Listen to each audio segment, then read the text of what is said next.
de l'Institut économique de Montréal. Qu'est-ce qu'on attend du budget? Monsieur Bédard, bonjour. Bonjour. Des attentes générales de votre côté? Bien, on s'attend à ce qu'il y ait encore un certain déficit. Si on se fie simplement à l'énoncé économique de l'automne dernier, le déficit devrait être d'environ 18 milliards. Moins de prévu. Bien, quand même... C'est très élevé pour vous, vous allez me dire, mais c'est moins qu'on parlait de 28-30 milliards là, il y a un certain moment. L'économie a aidé le gouvernement. Là. Oui, mais si on regarde leur promesse électorale, c'était les 2 premiers budgets à seulement 10 milliards et au 4e, donc l'an prochain, on serait à l'équilibre budgétaire, donc à 0. Ça, c'est encore pensable? Non, c'est absolument pas pensable et il n'y a aucun retour à l'équilibre budgétaire de prévu. Ça veut dire qu'on ne sait pas quand est-ce qu'on va retrouver l'équilibre. Non, mais ça, je vous la pose la question. Est-ce qu'aujourd'hui, avec les marges de manœuvre, avec la situation facilitante que je viens de décrire d'une économie favorable, est-ce qu'il devrait y avoir dans ce budget un chapitre sur le retour à l'équilibre budgétaire, sur 3 ans, sur 5 ans, mais avec un échéancier, là, puis qu'on voit les courbes, là, on fait un déficit moindre, plus de déficit. On devrait avoir ça. On pourrait l'espérer, mais je pense pas que ça va être le cas. Vous ne croyez pas? Je pense pas. Je pense qu'on aurait dû accumuler une certaine marge de manœuvre jusqu'ici parce que l'économie allait bien. L'économie va très bien. Le FMI, par exemple, ou la Banque du Canada n'arrêtent pas de revoir leurs prévisions pour le Canada à la hausse. Le marché de l'emploi bat des records en ce moment. Comment ça se fait que dans une année aussi facile, on a besoin d'emprunter tout court? Parce que j'ai toujours pensé qu'un gouvernement pouvait emprunter en année de récession pour essayer de souffler l'économie, là. Mais quand l'économie va très bien, là, comment ça on est capable de vivre avec notre argent, de vivre selon nos moyens? Bien, ça, c'est ce que la doctrine économique recommande. Quand ça va bien, on fait des économies. Puis quand ça va mal, là, certains économistes recommandent en effet de s'endetter. Nous, c'est pas du tout ce qu'on a fait. On a laissé s'empirer des petits postes budgétaires, des choses banales, pas des choses abracadabrantes. On les a laissés s'empirer. Vous savez, le grand déficit de la première année de 30 milliards, c'était pas pour la Banque d'infrastructure, c'était pas pour des grands projets, c'était tout un tas de petits postes budgétaires qu'on a laissés augmenter, qu'on a tout simplement pas contrôlé les dépenses. Puis là, on est dans une situation où on a l'impression qu'ils ne contrôlent plus ce qui se passe, puis tous ces petits postes-là viennent s'accumuler, puis on est dans la situation qu'on connaît aujourd'hui où il n'y a aucun retour à l'équilibre de prévu. Bon, je veux vous parler de la réforme Morneau. Il y a eu des consultations. Ça a commencé en plein été, en plein mois de juillet l'année passée. Puis finalement, on s'est rendu compte que dans le monde de la PME, quand je dis des PME de toutes sortes, là, du garagiste jusqu'à l'agriculteur, toutes sortes de propriétaires de PME, ça a rebondi, ça s'est plaint. Le ministre a annoncé des ajustements. Est-ce que c'est dans ce budget-ci qu'on va avoir les vraies réponses, c'est-à-dire les détails de quelle est la politique, comment le ministre veut taxer les PME? Bien, les PME l'espèrent. Les experts pensent que ça pourrait être spécifié. Faut l'espérer parce que ça commence à être tard. Ça traîne. Ça traîne. Donc, l'incertitude principale qui reste, c'est au sujet de l'argent que les propriétaires d'entreprises peuvent immobiliser, ce qu'ils appellent les investissements passifs. Alors, un investissement passif, à quoi ça sert dans une entreprise? C'est tout simplement se prévoir une certaine sécurité au cas où il y aurait une crise, au cas où on perdrait un client important ou quelque chose dans le genre.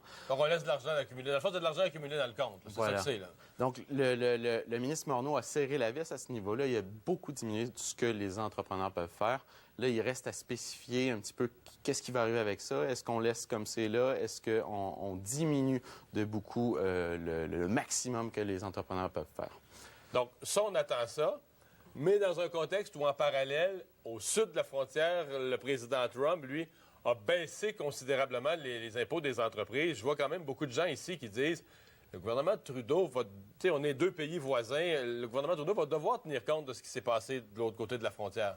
Bien, absolument. Il devrait parce que c'est une véritable menace. À l'époque, on était compétitif. Notre taux d'imposition était beaucoup plus bas que les États-Unis. Le niveau fédéral aux États-Unis, il était de 35 %. Nous, il était quelque part autour de 26-27 %. Il l'est toujours, d'ailleurs. Maintenant, aux États-Unis, il est très légèrement en dessous à 26. Donc, nous, il est un petit peu plus proche de 27.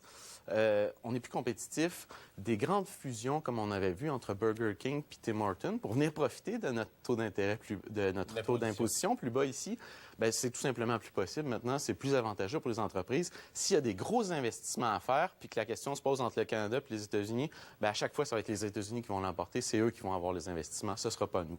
Tout simplement à cause de ce taux d'imposition-là. Est-ce que le gouvernement peut s'adapter? Est-ce que peut... Bien, il faut espérer qu'ils le fassent. Les infos qui coulent jusqu'à maintenant, c'est plutôt qu'ils ne vont pas vraiment le faire. Il y a certaines autres mesures qu'ils pourraient faire. Par exemple, aux États-Unis, dans la réforme Trump, ils ont accéléré les économies que les entreprises peuvent faire au niveau qu'ils fassent des investissements. Donc, quand une entreprise fait des investissements, pour encourager ces investissements-là, ça peut très légèrement faire diminuer leurs impôts. Aux États-Unis, ce qu'ils ont fait, c'est qu'ils ont augmenté ça et fait que ces économies-là arrivent plus vite. On pourrait essayer d'imiter ça. Ça encourage les entreprises à investir davantage. On pourrait imiter cette mesure-là et puis ça ferait quand même une certaine réponse, mais c'est sûr que baisser le taux d'imposition, je crois que c'est le plus important. Je voyais, puis d'ailleurs, je l'ai présenté ici, c'est sur notre grand écran, une série d'économistes, comme les plus grands économistes du Canada, des banques, tout ça, qui avaient rencontré le ministre Morneau, puis ils avaient dit à la presse qu'est-ce qu'ils avaient l'intention de lui dire. Puis le message général, c'était celui de la prudence, parce que, bon, il disait, regarde, la négociation de l'ALENA avec les Américains, on ne sait pas trop où ça va aller retourner cette année. Il y avait une couple de points comme ça, d'incertitude. Même si l'économie va bien présentement, il y a quand même certains points d'incertitude qui devraient inciter un gouvernement à la prudence. Vous voyez ça comment on définirait ça, la prudence, dans ce budget-ci? Bien, écoutez, je suis d'accord avec eux dans le sens où c'est un budget où le gouvernement s'est mis dans une situation très, très délicate. Il aurait dû accumuler une marge de manœuvre quand ça allait bien. Il aurait dû prévoir le coût.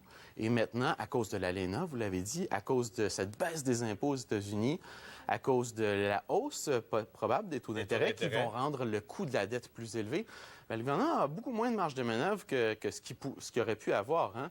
Là, on se retrouve dans une situation un petit peu comme la fable de la cigale et de la fourmi, où on a chanté tout l'été, puis maintenant, il faut apprendre à danser.